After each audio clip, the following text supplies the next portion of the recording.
BJP రాష్ట్ర కార్యాలయంలో ఈరోజు ముఖ్య నేతల భేటీ జరిగింది. ఈ భేటీలో నిన్న జరిగినటువంటి ఇంటింటికి బీజేపీ కార్యక్రమంతో పాటు కొంతమంది నాయకులు పాల్గొనకపోవడం పైన కూడా కొంత చర్చించడం తెలుస్తా ఉన్నాయి. ఈ అంశాలపైన మనకు తెలియజేసేందుకు బీజేపీ అధికార ప్రతినిధి రాణి రుద్రమ్మ గారు ఉన్నారు. వారితో మాట్లాడి తెలుసుకుంటాం. మేడం, చెప్పండి, నిన్న ఈరోజు జరిగినటువంటి సమావేశంలో ముఖ్యాంశాలు ఏంటి, ఎందుకు పాల్గొనలేదు కొంతమంది నాయకులు, వాళ్ళ అంశంలో ఏమైనా చర్చించారా, ఏంటి అసలు జరిగింది ఏంటి చెప్పండి. ఇవాళ జరిగినటువంటి సమావేశం అనేటువంటిది బండి సంజయ్ గారు, మా రాష్ట్ర అధ్యక్షులు బండి సంజయ్ గారు అధ్యక్షతన చాలామంది నాయకులు కూడా ఈ మీటింగ్కి వచ్చినారండి. కొంతమంది వాళ్ళ నియోజకవర్గాల్లో కార్యక్రమం ఉండడం వల్ల రాలేదంతే. సో ఇవాళ జరిగినటువంటి మీటింగ్ సారాంశం ఏంటంటే ప్రస్తుతం ఉన్నటువంటి బీఆర్ఎస్ ప్రభుత్వ వైఫల్యాలు. ఇవాళ ఆల్రెడీ వర్షాకాలం మొదలైన ఇప్పటి వరకు కూడా రైతులకు రైతు బంధుగా అందలేదు. గత యాసంగిలో వచ్చినటువంటి వడ్లను కూడా ఈ రోజు వరకు కూడా ఇంకా చాలా చోట్ల కొనని జాగాలు ఉన్నాయి. ఇంకా వడ్ల పైసలు కూడా రైతుల అకౌంట్లకు రానటువంటి ఉన్నాయి. ఈ 8-9 సంవత్సరాల నుంచి కూడా రైతు రుణమాఫీ చేస్తామని చెప్పి మేనిఫెస్టోలో పెట్టి 2 సార్లు అధికారంలోకి వచ్చినటువంటి బీఆర్ఎస్ పార్టీ ఈ రోజు వరకు కూడా రైతు రుణమాఫీ పూర్తి స్థాయిలో ₹1,00,000 రుణమాఫీ చేయలే.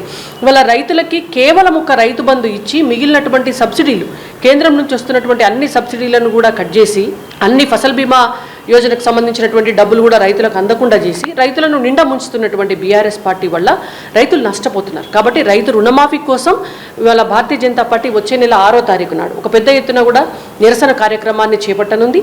దాని గురించినటువంటి చర్చ జరిగింది. అదేవిధంగా మా పార్టీ అధ్యక్షులు బండి సంజయ్ కుమార్ గారు నిరుద్యోగ మార్చులు అన్ని జిల్లా కేంద్రాలలో కూడా చేస్తున్నటువంటి విషయం మీ అందరికీ కూడా తెలిసిందే. అంటే తెలంగాణ రాష్ట్రం వస్తే ఉద్యోగాలు వస్తాయని మనము రాష్ట్రాన్ని తెచ్చుకుంటే ఇవాళ అధికారంలోకి వచ్చినటువంటి పార్టీ ఉద్యోగాలు ఇవ్వకపోగా టీఎస్పీఎస్సీ పేపర్ లీకేజ్, ఇంటర్మీడియట్ విద్యార్థుల రిజల్ట్స్లో తారుమారవటం, ఒక్క పరీక్షను కూడా నిర్వహించేటటువంటి సామర్థ్యాన్ని వాళ్ళు కలిగి లేకపోవటం. సో ఈ అంశాలన్నీ కూడా అంటే వీళ్ళ వైఫల్యాల పైన ఇవాళ నిరుద్యోగ యువతకు అండగా ఉండి వాళ్లకు న్యాయం జరగాలనేటువంటి ఉద్దేశంతో మా పార్టీ అధ్యక్షులు బండి సంజయ్ గారి నాయకత్వంలో మరొక పెద్ద మిలియన్ మార్చ్ లాంటి కార్యక్రమాన్ని హైదరాబాద్లో నిర్వహించాలనేటువంటిది ఇంకొక ఎజెండా తీసుకోవడం జరిగింది. దాంతోపాటు మేనిఫెస్టో కమిటీని కూడా ఏర్పాటు చేసి ప్రజల వద్దకి అన్ని అంటే ఏ అంశంలో మేము భారతీయ జనతా పార్టీ తరఫున ప్రజలకు ఏ హామీ రేపొద్దున అధికారంలోకి వస్తే ఇవ్వనున్నామో దానికి సంబంధించినటువంటి చర్చ కూడా జరగడం జరిగింది. అలాగే ఈ 30 రోజుల నుంచి జరుగుతున్నటువంటి మహాజన సంపర్క్ అభియాన్ ఆ కార్యక్రమం ఆఖరి దశకు వచ్చింది. కాబట్టి ఈ వారం రోజుల్లో అన్ని అసెంబ్లీ నియోజకవర్గాల్లో కూడా పెద్ద ఎత్తున సభలను, సమావేశాలను ఏర్పాటు చేసి వాటిని సక్సెస్ చేయాలనేటువంటిది ఇంకొక ప్రధానమైనటువంటి అంశం. సో ఏది ఏమైనా కూడా బీఆర్ఎస్ పార్టీ నిరంకుశ వైఖరి, ప్రజా వ్యతిరేక వైఖరిని ఇవాళ వాళ్లకు ఎదురు నిలిచి వాళ్ళ ప్రజల పక్షాన పోరాటం చేసే ఆ పోరాటాన్ని మరింత ఉధృతంగా కూడా తీసుకెళ్లాలనేటువంటి అంశాలు ఇవాళ చర్చకు రావడం జరిగింది. నిరుద్యోగ మార్చి ఎప్పుడు అనుకుంటున్నారు, డేట్ ఏమైనా ఫిక్స్ అయితే మేడం?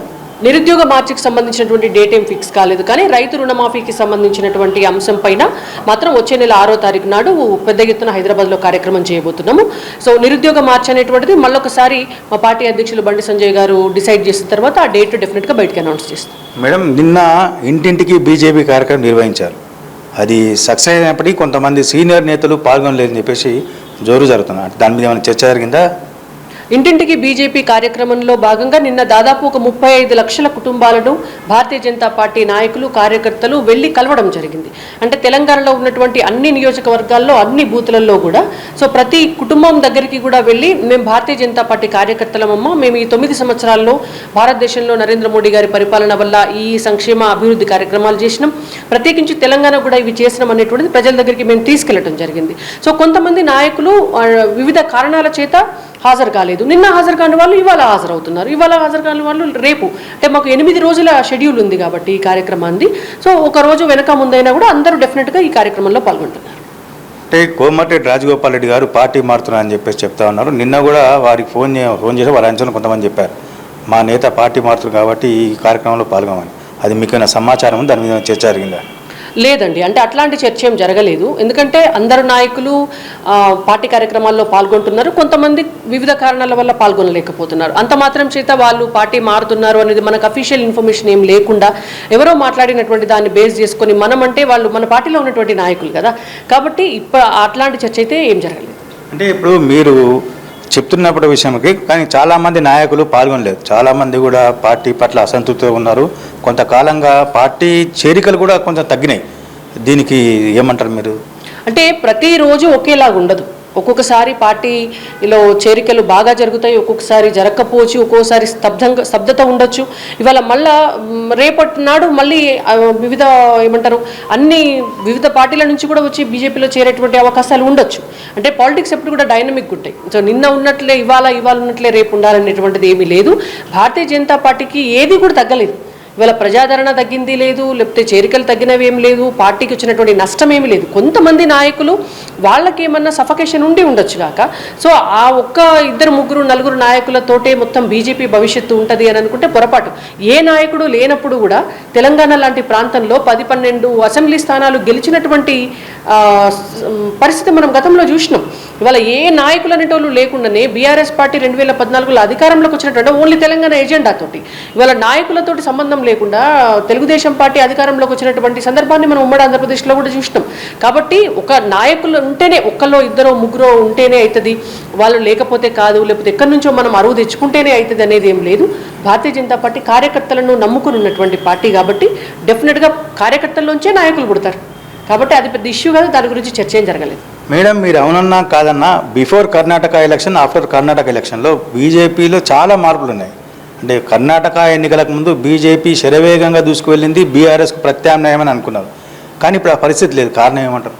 ఇప్పుడు కూడా బీజేపీ ప్రత్యామ్నాయం. కేవలము ఒక మీడియా, అంటే బీఆర్ఎస్ పార్టీకి అనుకూలమైనటువంటి మీడియా కాంగ్రెస్ని పెంచాలి అనేటువంటి ఒక పర్సనల్ ఎజెండా ఉన్నటువంటి మీడియా సృష్టిస్తున్నటువంటి తప్ప ఏం జరిగింది కర్ణాటక ఎలక్షన్స్ తర్వాత? ఫర్ ఎగ్జాంపుల్ నేను ఒకటే చెప్తాను. కర్ణాటకలో గతంలో భారతీయ జనతా పార్టీ అధికారంలోకి వచ్చింది, అయినంత మాత్రాన తెలంగాణలో అధికారంలోకి వచ్చిందా? రాలే కదా.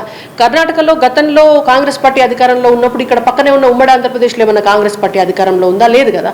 అంటే నేనేమంటున్నా అంటే కర్ణాటకలో ఒక్క రాష్ట్రంలోనే ఏదో గెలిచినంత మాత్రాన కాంగ్రెస్ పార్టీ ఇక్కడ ఏదో బ్రహ్మాండం బద్దలైపోయింది అని అంటే అట్లా ఉండదు. మరి అట్లా అనుకుంటే మేము 17-18 రాష్ట్రాల్లో భారతీయ జనతా పార్టీ అధికారంలో ఉంది కదా, మరి ఇమ్మీడియట్గా తెలంగాణలో వచ్చేసేయాలి కదా అధికారంలోకి. సో కాబట్టి కర్ణాటక ఎన్నికలు అనేటువంటిది ఇక్కడ అసలు అంశమే కాదు. కానీ ఆ అంశాన్ని ఒక మార్కెటింగ్ టూల్ లాగా ఇవాళ కాంగ్రెస్ పార్టీ వాడుకుంటున్నది తప్ప అంతకు మించి ఏం లేదు. బీజేపీలో కోవర్ట్లు ఉన్నారని చెప్పేసి కొంతమంది సీనియర్ నాయకులు ఆరోపిస్తున్నారు. 4 ఉన్నారు, 5 ఉన్నారు కూడా కొంతమంది చెప్తా ఉన్నారు. అంటే ఈ కోవర్ట్లు ఎవరైనా గుర్తించారా? ఏం చేశారు? అసలు బీజేపీలో కోవర్ట్ సిస్టమే ఉండదు. బీజేపీ కార్యకర్తల పార్టీ. ఇవాళ బీజేపీ ఒక సిద్ధాంతం మీద నడిచేటటువంటి పార్టీ కాబట్టి ఇక మాట్లాడేటోళ్ళు మాట్లాడుకుండొచ్చు, వాళ్ళే కోవర్టులు కావచ్చు, మనకు తెలియదు కదా. అంటే ఇవాళ లేని దాన్ని అనవసరమైనటువంటి స్పెక్యులేషన్స్, అనవసరమైనటువంటి అంశాలని ఇది ఉంది అది లేదు అని చెప్పేసి తీసుకుపోయేటువంటి అంశాలు అది చర్చే కాదు. ఇవాళ జరిగినటువంటి చర్చ అంతా కూడా ప్రజల్లోకి మనం ఎట్లా వెళ్ళాలి, ప్రజల నమ్మకాన్ని ఎట్లా చూరగొనాలి, ప్రజలకు ఉన్నటువంటి సమస్యలు ఏమున్నాయి, ఆ సమస్యల పైన నిజాయితీతోటి ఎట్లా కొట్లాడాలి, మనం ఏ ఎజెండాతోటి ప్రజల దగ్గరికి వెళ్ళాలి అనేటువంటిదే కీలకంగా చర్చించినటువంటి అంశం. నిన్న ఇంటింటికి బీజేపీ సందర్భంగా ఎట్లా అంటే స్పందన ప్రజల నుంచి ఎట్లా ఉందని అనుకుంటున్నారు మీరు? చాలా అద్భుతమైనటువంటి స్పందన ఉందండి.